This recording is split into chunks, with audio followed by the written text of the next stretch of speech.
Allah jaga akidah kita dengan zikir yang benar. Allah jaga akhlak kita, dikirimkannya dengan ustadz-ustadz yang benar meluruskan. Semua terjaga, semua terpelihara. Jaga Allah.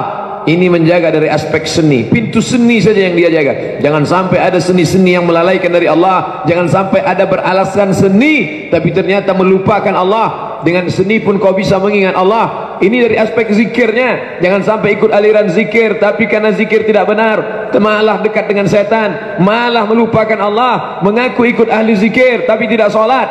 Ini mesti dijaga. Pintu-pintu ini dijaga. Gini Ustaz, saya ikut kelompok zikir nih. Ikut kelompok zikir, ya. Terus saya mengalami pengalaman spiritual batin yang luar biasa. Gimana pengalamannya? Semua yang ada di balik dinding bisa saya lihat. Kalau saya bawa mobil, apa yang ada di balik bukit bisa saya lihat. Siapa tamu yang mau datang bisa saya lihat. Semua yang tersembunyi bisa saya lihat. Wow, bahaya ini. Dia bisa lihat yang tersembunyi. Saya jadi takut.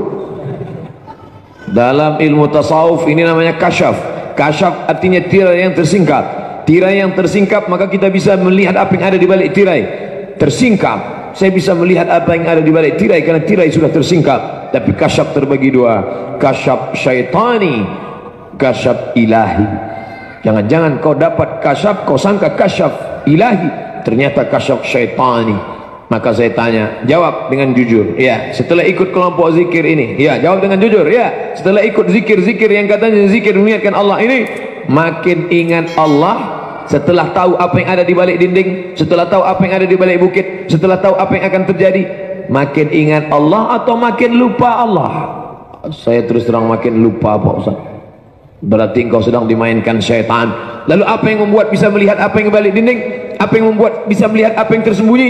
Syaitan sedang masuk ke kepalamu. Maka mesti diruqyah syariah. Jaga supaya jangan sampai engkau disesatkan. Ghairil maghdubi alaihim waladdallin. Jangan sampai disesatkan oleh dua arah. Yang pertama ghairil maghdub, mereka yang dimurkai Allah, Yahud. Waladdallin, mereka yang sesat, Nasrani. Kedua-dua ini jauh dari Allah Subhanahu wa ta'ala.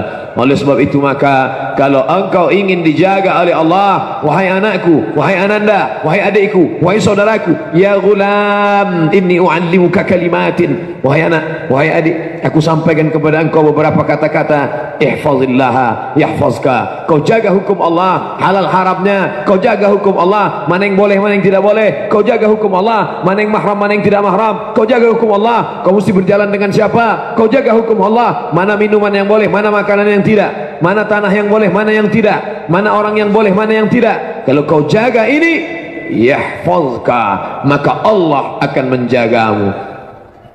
Pasukan tentara menjagamu belum tentu bisa, karena ada bom yang akan meledak meletup. Orang besar tegap menjagamu belum tentu bisa, karena ada yang akan menyelinap. Manusia yang gagah perkasa menjagamu belum tentu bisa, karena setan meniupkan panah-panahnya. Allazi yuwaswisu fi sudurin nas minal jinnati wan nas. Tapi tetap kita dengan usaha. Pagi diajarkan baca qul huwallahu 3 kali, qul a'udzu falaq sekali, qul a'udzu binnas sekali, al-fatihah 1 kali, ayat kursi 1 kali, awal al-baqarah 5 ayat 1 kali, akhir al-baqarah 3 ayat 1 kali. Itulah yang tadi yang kita dibimbing oleh ustaz kita baca. Lillahi ma fis samawati wa ma fil ard wa in tubdu ma fi anfusikum aw tukhfuhu yuhasibukum bihillah fayaghfiru liman yasha wa yu'adzibu man yasha wallahu ala kulli syai'in qadir. Al-ma'surat, zikir-zikir, bacaan pagi petang untuk minta perlindungan Allah.